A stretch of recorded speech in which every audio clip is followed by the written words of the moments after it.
Hey, hello, good morning, student. I am Divyen Srivastava, your EVS teacher. Today we are going to start a new chapter that's named Every Drop Counts. मतलब हमें प्रत्येक बूंद की गिनती करनी है या गिनती रखनी है। तो अभी पानी की हम एक बूंद गिनती कैसे करेंगे? तो जो मीन्स है जो चैप्टर का उसका मीन्स है कि जो वाटर है is a very precious natural resources in the earth. So अभी जो ये पूरा 15 से 20 मिनट का जो वीडियो होगा मैं कोशिश करूँगा आपको चीज़ें समझाने की कि जो वाटर है वो इतना प्रीसियस क्यों है, हमें वाटर की एक एक बूंद आखिर क्यों सहेज कर रखनी है, अपने फ्यूचर के लिए क्यों बचा कर रखनी है। जैसे हम लोग मनी को, रुपए को, एक एक रुपए को बहुत ही सुरक्षित और बहुत ही कायदे से रखते हैं, उसी तरह हमें पानी को भी उसकी एक एक बूंद को बहुत ही सुरक्षित और बहुत सहेज के रखना है। तो मैं कोशिश करूँगा कि आप लोग इस पर अवेयर हो, थोड़ा सा सेंसिटाइज भी करूँगा कि अब आप लोग जो वाटर की वो इम्पोर्टेंस को समझें और उसको सेव करें। So today's thought is the time is always right to do what is right. Means जो समय है वो हमेशा सही रहता है अगर कोई आप अच्छा काम करने जा रहे हैं। मीन्स अच्छे कामों के लिए समय हमेशा अच्छा रहता है। आप बिल्कुल ये ना सोचिए ये समय अच्छा नहीं है, कल से स्टार्ट करेंगे। अगर आप कोई अच्छी आदत या कोई अच्छा काम करने जा रहे हैं तो उसकी स्टार्टिंग आज ही से कर दीजिए, इवन अभी से ही शुरू कर दीजिए, क्योंकि वो समय सबसे अच्छा है जब आप कोई नई चीज़ या कोई अच्छी चीज़ करने जा रहे हैं। सो आज के जो टारगेट्स हैं वो हम लोग देख लेते हैं। First is sources of water. आपने पिछली क्लासेस में क्लास 2 से आप लोग सोर्सेस ऑफ वाटर के बारे में पढ़ते आ रहे हैं। टैप है, सी है, रिवर है, ये सारी चीज़ें। लेकिन अब जो आपके सोर्सेस ऑफ वाटर है वो मेनली 3 है। First one is rain water, second ground water and third is surface water. तो रेन वाटर का मतलब जो पानी बारिश से हमें मिलता है। ग्राउंड वाटर का मतलब जो पानी हमें ज़मीन के नीचे से मिलता है, वो हम लोग अलग अलग वे से निकालते हैं, कहीं समरसेबुल से, कहीं नल से। तो वो अलग अलग तरीके हैं, लेकिन पानी हम कहाँ से निकालते हैं? ग्राउंड वाटर से। और सरफेस वाटर जो हमारे अर्थ के सरफेस में जो वाटर है, मतलब जहाँ जैसे लेक्स हो गए, रिवर हो गए, सी हो गए, उस वाटर को हम लोग सरफेस वाटर बोल देते हैं। तो ये जो 3 सोर्सेस हैं, first one rain water, ground water और सरफेस वाटर, जब हम लोग चैप्टर रीड करेंगे तो और चीज़ें डिटेल से पढ़ेंगे। अभी केवल हम ये बता रहे हैं कि आपको इस चैप्टर में क्या क्या पढ़ना है और क्या सीखना है। When you complete the chapter, what you will gain from this chapter. Second topic है sources of water in olden and modern days. हमें हमारे जो पुराने समय में, ओल्डन डेज में जो वाटर के सोर्सेस थे वो कौन कौन से थे, और अब जो आज के टाइम में मॉडर्न डेज में अब वो कौन कौन से सोर्सेस हो गए। तो जैसे अगर पुराने आप कभी गाँव वाँव गए होंगे या अपने ग्रैंड फादर से बात कर, तो वो बताएंगे कि वहाँ पर सोर्सेज में हम लोग कुएं से पानी लाते थे, पौंड से पानी लाते थे, रिवर से पानी लाते थे, स्टेप वेल से पानी लाते थे, बावली से पानी लाते थे। तो इन सब चीज़ों के बारे में हम लोग डिटेल से पढ़ेंगे कि बावली क्या है, बावरी क्या है, ठीक है, स्टेप वेल्स क्या होते हैं। और मॉडर्न डेज में तो आज के करंट टाइम में आपके पास सप्लाई से वाटर आता है, आपके घर में समरसेबुल है, आपके घर में वाटर का कनेक्शन है, तो इससे आपको जो वाटर है वो प्रोवाइड किया जाता है, आपको पानी मिलता है। नेक्स्ट टॉपिक है difference between step well and lake. जो स्टेप वेल और लेक में क्या डिफरेंस है? तो जो स्टेप वेल होता है वो बिल्कुल कुएं की तरीके रहता है। वेल क्या होता है कि जो कुआं होता है वो एक लार्ज होल होता है इन द ग्राउंड, और till it reaches the water. जो कुएं में आपको एक गहरा गड्ढा किया जाता है जब तक वहां पर पानी ना मिल जाए। और स्टेप वेल में क्या होता है, थोड़ा सा बस स्टेप कमी, स्टेयर्स उसमें हो जाती हैं। जैसे वेल तो आप लोगों ने देखा होगा, लेकिन स्टेप वेल शायद देखा होगा। तो स्टेप वेल्स में क्या सीढ़ियाँ हो जाती हैं, जो हम लोग रस्सी से निकालते हैं, रस्सी और बाल्टी से जो पानी निकालते हैं, उसकी जगह हम लोग वहाँ नीचे जाके, सीढ़ी से नीचे जाके पानी लेके ऊपर आ सकते हैं। उसी को हम लोग स्टेप वेल कहते हैं। और लेक में क्या होता है, तो लेक में एक एरिया फील्ड रहता है वाटर से, वो ज़्यादा गहरा नहीं होता, लेकिन एक बहुत बड़े लार्ज एरिया में पानी भरा रहता है। और उन्हीं लेके से बहुत सारी हमारी जो रिवर्स हैं वो निकलती हैं, और उन्हीं जो रिवर्स को बहुत जो पानी है वो लेक से मिलता रहता। तो बस लेक में क्या रहता है, ज़्यादा गहरा नहीं होता, और पानी एक बड़े लार्ज एरिया में, जैसे तालाब है, तालाब से और बड़े एरिया में पानी हमारा स्टोर रहता है। तो जो अगला पॉइंट है वो सबसे इम्पॉर्टेंट पॉइंट है इस चैप्टर का, जिसके लिए ये चैप्टर दिया गया है, इम्पॉर्टेंस ऑफ वाटर कंजर्वेशन। तो सबसे पहले आपको कंजर्वेशन होता क्या है, तो इसका मीन्स है संरक्षण, मतलब किसी चीज़ को सुरक्षित रखना, किसी चीज़ को बहुत ही सेंसिबल उसका यूज करना। तो water conservation means to use the water in a very carefully and economically and sensible way। जो वाटर का हम लोग यूज करेंगे वो बहुत ही सेंसिबल तरीके से करेंगे, कि हमारा एक भी वाटर जो पानी वो ज़्यादा से ज़्यादा वेस्ट ना हो और ज़्यादा से ज़्यादा यूज हो सके उस। तो किसी भी चीज़ का हम जब कंजर्वेशन करते हैं तो उसका मतलब ही यही होता है कि हमें उसको संरक्षित करना है, उसका हमें अच्छे से यूज करना है, कि उसका ज़्यादा मिस यूज ना हो पाए और वो लंबे समय तक हमें चीज़ वो मिलती रहे। तो यहाँ पर कुछ डेटा है, जैसे कि हमें वाटर कंजर्वेशन की ज़रूरत क्यों है, why we need water conservation. So आपको बहुत बार बोला जाता है कि save water, save water. Actually आपने बहुत जगह पढ़ा होगा कि हमारे अर्थ में 70%, 71% वाटर है। We says earth has 71% surface is covered with water. The earth is a watery planet. There is so many water, but it is true or false? So I give some you data. Just see सी ओ, जो water sources है, और यहाँ पर percent है। मान लीजिए हमारे पास 100% जो वाटर है, उसमें कितना वाटर कहाँ पर यूज हो रहा, वो इस जो टेबल है उसमें दिखाया गया। जो सी है, ओशियन है, उसमें हमारा 96.54% वाटर है।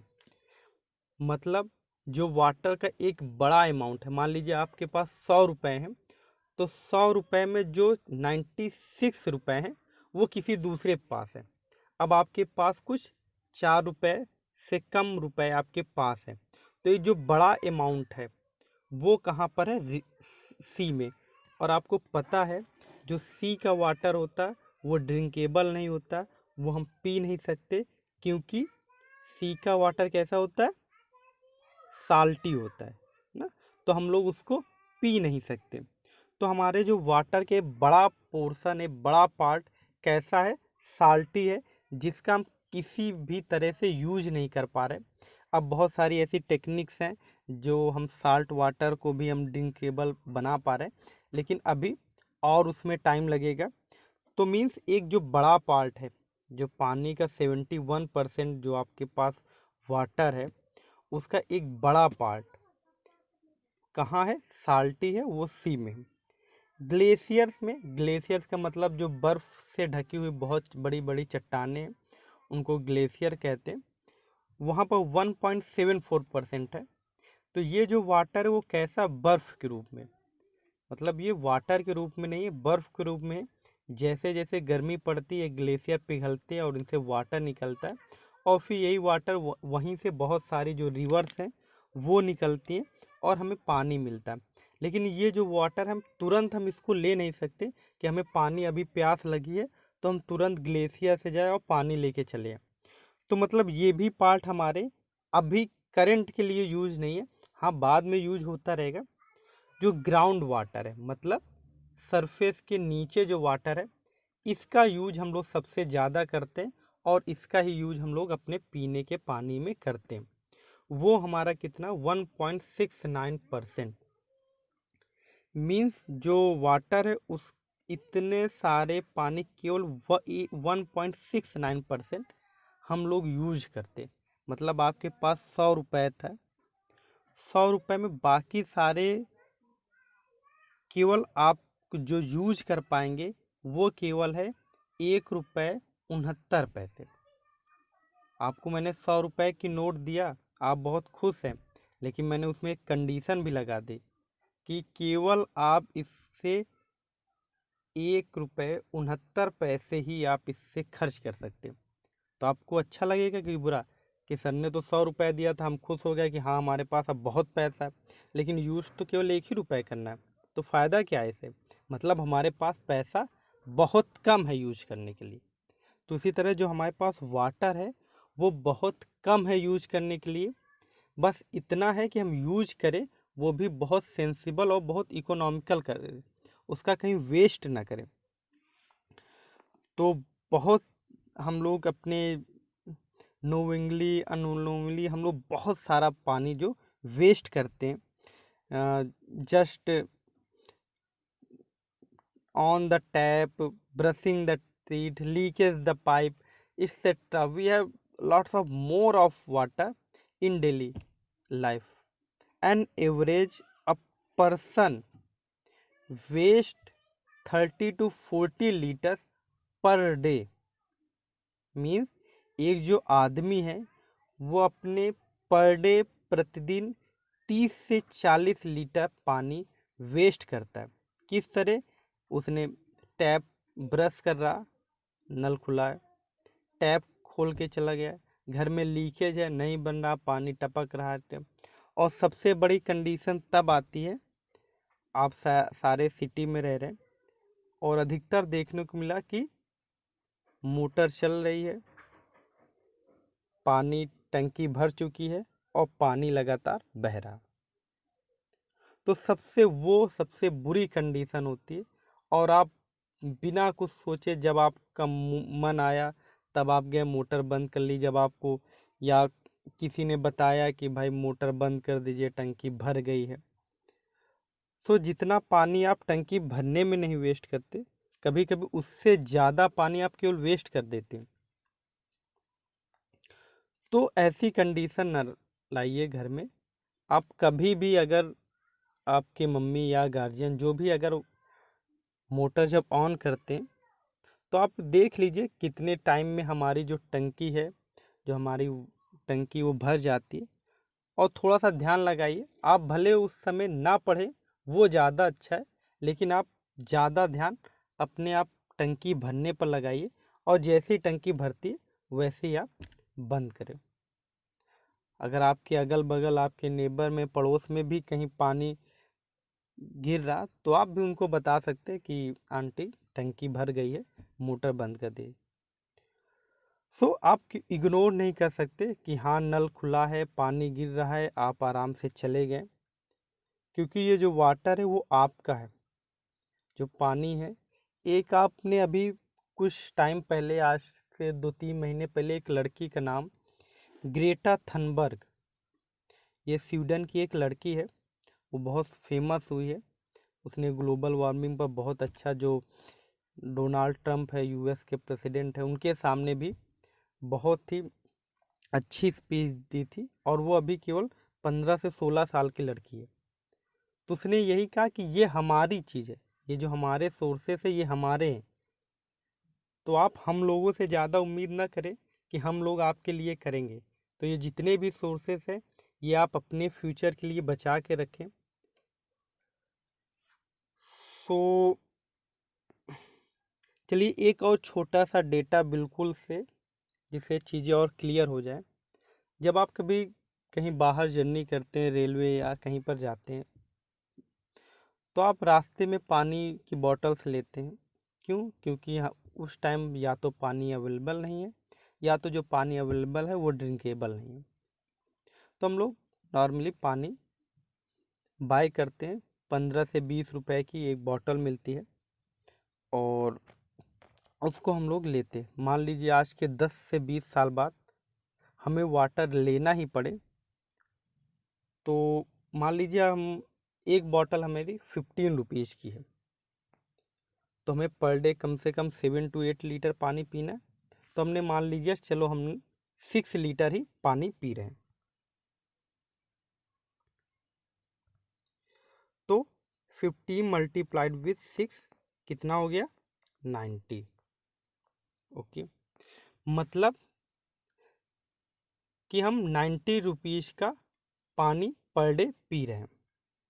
अगर मान लीजिए आपके घर में 6 मेंबर हैं, तो 90 मल्टीप्लाइड विथ 6,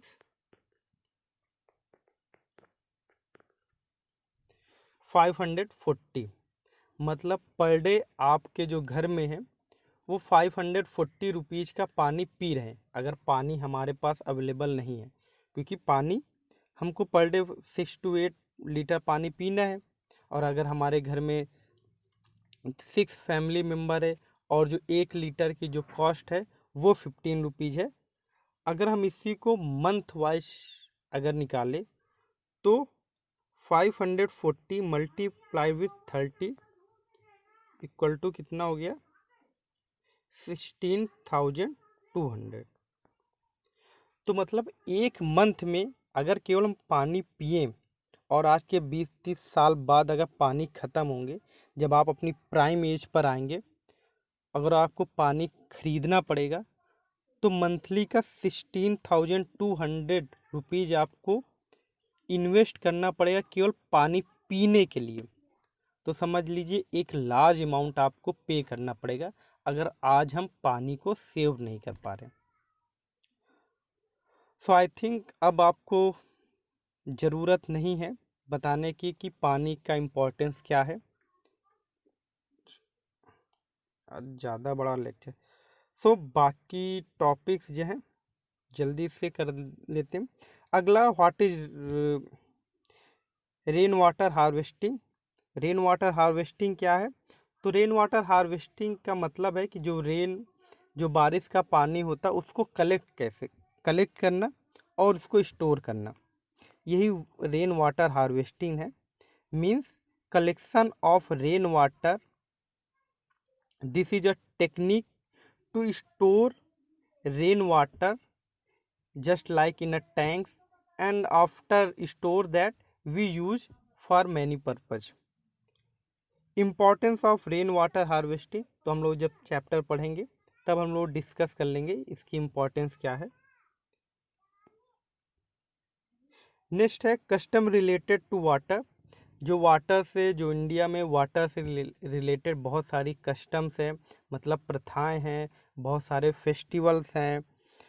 तो ये सारी चीज़ें जैसे गंगा स्नान है, there are so many custom related to water।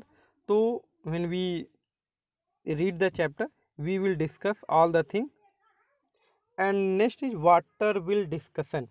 आपके घर में जो वाटर का बिल आता है, अगर किसी के घर में आता है, तो एक वाटर बिल की जो स्लिप है उसको हम लोग डिस्कस करेंगे। नहीं तो नेट से किसी वाटर बिल की स्लिप और उसमें क्या क्या चीज़ें होती हैं और कितना अमाउंट वो लोग ऐड करते हैं, ये सारी हम लोग डिस्कस करेंगे। सो आई थिंक आज के लिए इतना ही। तो सारे जो टारगेट्स हैं वो आप लोग अपनी कॉपी में नोट कर लीजिएगा, और इसके बाद फिर हम लोग जब चैप्टर स्टार्ट करेंगे तो बाकी चीज़ों को और भी डिटेल से हम लोग पढ़ेंगे। Okay, bye.